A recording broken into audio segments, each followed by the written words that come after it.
Bien, bonjour, bienvenue à notre rendez-vous pour la presse en ligne en direct sur OBS. Nous sommes aujourd'hui le 2 septembre. Je suis ravi de vous voir aussi nombreux en salle de presse et de vous entendre bavarder avant le début du Midday. Ça fait du bien de nouveau de pouvoir se rencontrer physiquement. Et je vois que vous en profitez, c'est super. Nous avons une annonce pour vous aujourd'hui concernant un nouveau préfinancement pour un État membre à travers la facilité pour la reprise et la résilience. Et je passe la parole à Dan Ferry, qui remplace Verlet aujourd'hui. Thanks very much, Eric. The European Commission has today disbursed €201 million to Denmark in pre-financing. This is equivalent to 13% of Denmark's financial allocation under the Recovery and Resilience Facility. The pre-financing payment will help kickstart the implementation of the crucial investment and reform measures outlined in Denmark's Recovery and Resilience Plan. Including today's payments, the Commission has so far disbursed €48.7 billion to 10 member states in pre-financing. That is now Denmark, Germany, France, Lithuania, Spain, Italy, Greece, Belgium, Luxembourg, and Portugal. We expect to continue with the disbursements of pre-financing to other member states throughout the month of September. Thank you. Thank you very much, Dan. Puis, pour ce qui est des réunions ministérielles d'aujourd'hui, comme je vous l'ai annoncé hier, donc le deuxième jour de la réunion des ministres de la Défense est en cours à Bordeaux, Slovénie, sous la présidence du haut représentant vice-président Josep Borrell et avec la participation du commissaire Thierry Breton. Les points principaux sur la table sont la boussole stratégique, la situation en Afghanistan et les activités opérationnelles de l'UE au Sahel, en Libye, au Mozambique et dans les Balkans occidentaux. La réunion se terminera par un déjeuner de travail avec des participants de l'OTAN et de l'ONU. Une conférence de presse avec le haut représentant est prévue à 15h30 et vous pourrez la suivre sur EBS. And this evening starts the informal meeting of foreign affairs ministers under the so-called Gymnich format. The meeting is also organized by the Slovenian presidency and hosted by HRVP Borrell. Commissioner Oliver Varhelyi participates today, and Commissioner Jutta Urpilainen will be present tomorrow for the second day. Ministers will focus on Afghanistan following the discussions of defense ministers. They will also exchange views on the developments in the Gulf, the Indo-Pacific region, and China. A press conference with the High Representative is tentatively scheduled for tomorrow, Friday, at around 3:30 p.m., and this press conference will also be broadcast on EBS. Our colleague Peter Stano is on the ground in Slovenia, and therefore I will kindly ask you to save your foreign affairs questions for the press conference of today and tomorrow. We will not be dealing with international affairs during today and tomorrow's midday briefing in view of the substantive meetings and press events taking place in Slovenia. That is all from our side. We can now move to your questions. So let me see if you have any questions. Yes, but not on foreign affairs. Go ahead.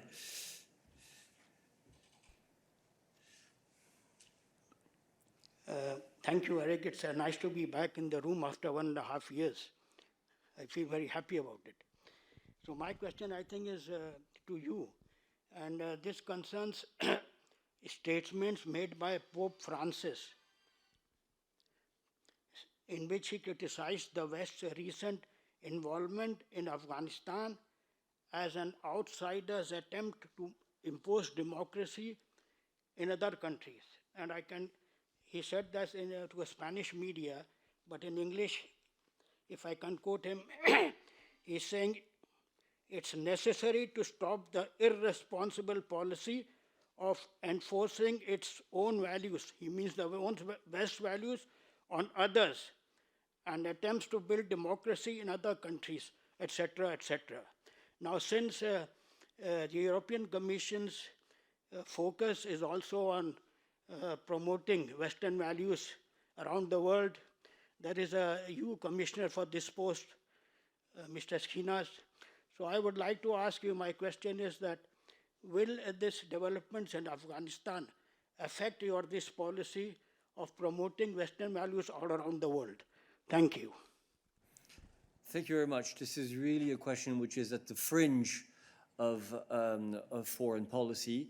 I think, however, that the European Union has always been extremely clear on the fact that it is promoting peace, it is promoting democracy, and it is not afraid of saying that it believes that the values of human rights, which I would remind you are not EU values, but are international values enshrined in international treaties and charters, are important. And therefore, I think that it is obvious that we will continue to promote our values through our policies.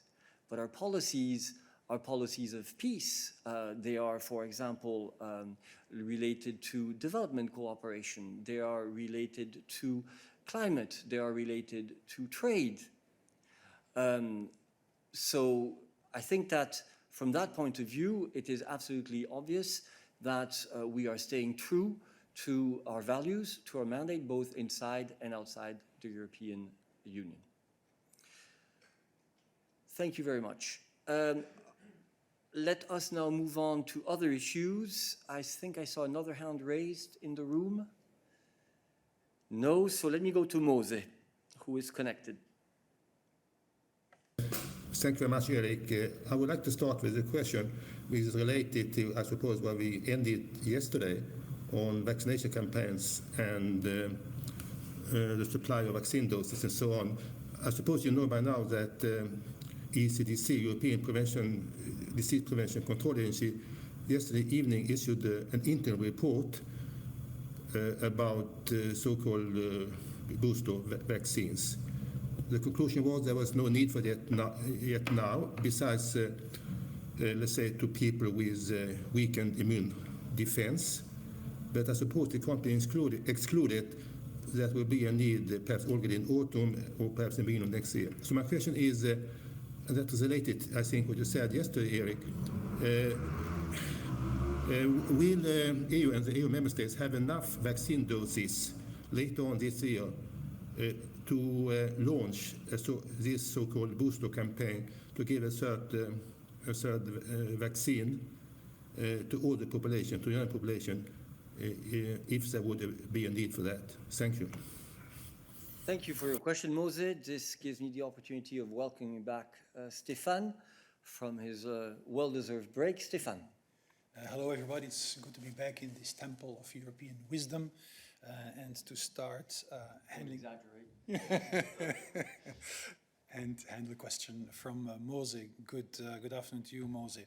If my understanding of your question was correct, you want to know whether, in case booster shots are administered, would have to be administered, whether we are ready, whether there would be a sufficient number of doses to ensure that. Well, you will remember that some time ago we concluded a contract with the company BioNTech Pfizer, our third contract, which foresees the delivery of 1.8 billion doses. And the purpose of this contract was, there were different, I would say, objectives with this contract to ensure, for instance, that we are prepared should new variants emerge, because this, of course, cannot be excluded. To also be prepared should there indeed be the necessary scientific evidence for boosters, or if there would be the need to vaccinate other populations and target groups. It's for this reason that we indeed concluded this contract, which foresees, as I said, in the delivery of 1.8 billion doses from 2021 until 2022 and 2023. For the same reason, we also implemented the option of 150 million additional doses under the second contract with Moderna. So I believe that we would be ready, or we have taken the necessary measures to be ready.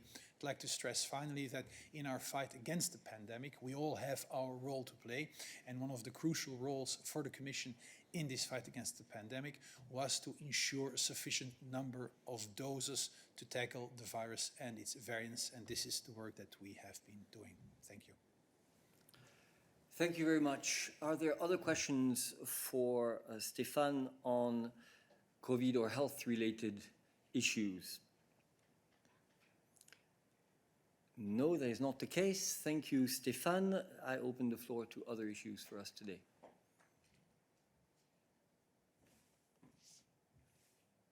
All right, then let me close this amazingly brief midday briefing, and I hope to see you all tomorrow. Thank you very much.